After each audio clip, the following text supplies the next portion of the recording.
સ્વર્ણિમ Gujarat youth foundation Surat દ્વારા ભારત પાક Kashmir border પર દિવાળીની ઉજવણી શ્રીનગર બીએસએફ કેમ્પમાં સરદાર પટેલની પ્રતિમાનું અનાવરણ પણ થશે। સ્વર્ણિમ ગુજરાત યુથ ફાઉન્ડેશન સુરત દ્વારા દેશના વીર જવાનો સાથે દિવાળીના તહેવારની ઉજવણી કરવા માટે ટીમ આજરોજ જમ્મુ કાશ્મીર બોર્ડર શ્રીનગર તરફ રવાના થઈ છે।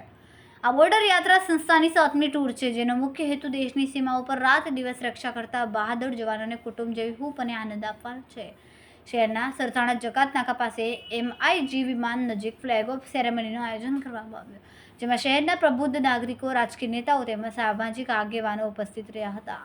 આ પ્રસંગે સુરતના સાંસદ શ્રી મુકેશ દલાલ તેમજ સામાજિક અગ્રણી શ્રી કાળુભાઈ શેલડિયા, વાઘજીભાઈ સભાડિયા, મનુભાઈ પટેલ, કિશોરભાઈ સોજીત્રા સહિત અનેક આગેવાનો દ્વારા સંસ્થાને શુભેચ્છાઓ પાઠવવામાં આવી। દેશની સીમાઓ પર જાનના જોખમે દેશની રક્ષા કરતા જવાનોને એક કુટુંબની હૂંફ મળે તે હેતુથી અમે તેમની વચ્ચે જઈને દિવાળી ઉજવીશું। 60 બટાલિયન હેડક્વાર્ટર્સ પંથા ચોક શ્રીનગર ખાતે 1000 જવાનો માટે 1000 મીઠાઈના પેકેટ, 1000 સાડીઓ અને 1000 ગરમ ટિફિન વિતરણ કરીશું। આમ 3 દિવસીય બોર્ડર ટૂર દરમિયાન સંસ્થા દ્વારા સૈનિકો માટે સમય વિતાવીને સામાન્ય નાગરિક તરીકે લશ્કરે જવાનો માટે શું કરી શકાય તે અંગે પણ ચર્ચા કરવામાં આવશે। વિશેષ રૂપે અખંડ ભારતના શિલ્પી અને લોખંડી પુરુષ સરદાર વલ્લભભાઈ પટેલની 150મી જન્મ જયંતિ વર્ષના અવસરે શ્રીનગર બીએસએફ કેમ્પસમાં તેમની પ્રતિમાનું અનાવરણ પણ કરવામાં આવશે।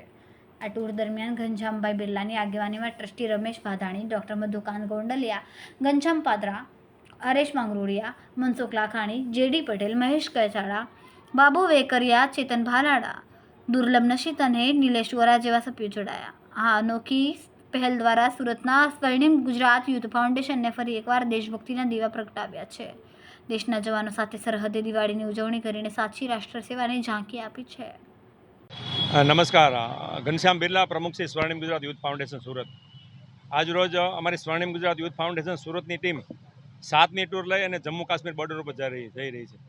આ અગાઉ અમે 6 ટૂર તો કરી ચૂક્યા છીએ, કચ્છ બોર્ડર ઉપર, જેસલમેર બોર્ડર ઉપર, નડાબેટ વગેરે।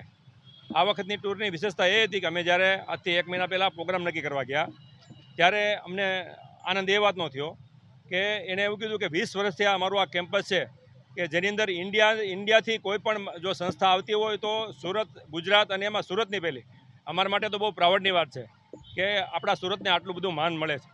બધી બોર્ડર ઉપર અમે જઈએ છીએ ત્યારે આખું વર્ષ એ લોકોના ફોન બધા આવે છે, એ લોકોને અમે મીઠાઈ આપીએ છીએ, ગિફ્ટ આપીએ છીએ, કૂલર આપીએ છીએ, પંખા, AC પણ આપેલા છે, અલગ અલગ વસ્તુ બધી આપી અને ખરેખર આપણે તો શું આપી શકીએ આપણા જવાનો માટે, જે લોકો રાત દિવસ આપણી રક્ષા કરે। આપણે તો એક સિવિલિયન તરીકેની શું ફરજ હોઈ શકે, એ ફરજના ભાગરૂપે જ આપણે આ બધું કરીએ છીએ। અને આ તકે ખરેખર સાંસદશ્રી આવી અને અમને જે પ્રોત્સાહન પૂરું પાડ્યું એ બદલ મુકેશભાઈનું હું ખૂબ ખૂબ આભારી છું। અને એમણે સંસદ જોવા માટે પણ આમંત્રણ આપ્યું કે તમે આવો અને તમને બરાબર બધી વસ્તુથી અમે માહિતગાર કરાવીએ। તો જ્યારે આવા પ્રજાવત્સલ સાંસદો અને જ્યારે મળેલા હોય ત્યારે અમને અમારી છાતી ગજગજ ફૂલે છે અને ફરી અમે દેશના વીર જવાનો માટે આ પ્રવૃત્તિ તો કાયમી ચાલુ જ છે અને આગળ માટે અમે એના બાળકો માટે જે શહીદ થઈ ગયા છે એના બાળકોના શિક્ષણ માટે અને એવા બધા પ્રયત્નો કરવાના છીએ।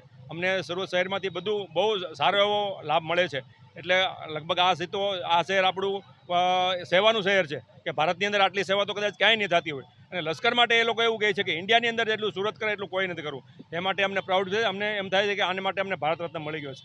વંદે માતરમ, ભારત માતા કી જય। સાહેબ, કઈ રીતનું આયોજન છે?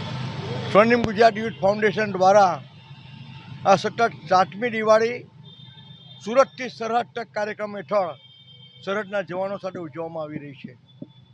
2019થી નિરંતર શરૂ થયેલો આ કાર્યક્રમ રાજસ્થાનની બોર્ડર પર, ગુજરાતના કચ્છની બોર્ડર પર અને હાલ જમ્મુ કાશ્મીરની બોર્ડર પર વીર જવાનો સાથે ઉજવવા માટે જે જઈ રહ્યા છે તે માટે સમગ્ર યુથ ફાઉન્ડેશનને અને શ્રી અમારા ઘનશ્યામભાઈને હું મારા તરફથી હાર્દિક અભિનંદન અને શુભેચ્છા પાઠવું છું।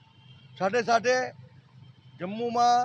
જમ્મુ કાશ્મીરમાં દેશના પનોતા પુત્ર, લોખંડી પુરુષ શ્રી સરદાર પટેલ સાહેબનું પણ સ્ટેચ્યુનું અનાવરણ કરવા પણ એ લોકો જઈ રહ્યા છે।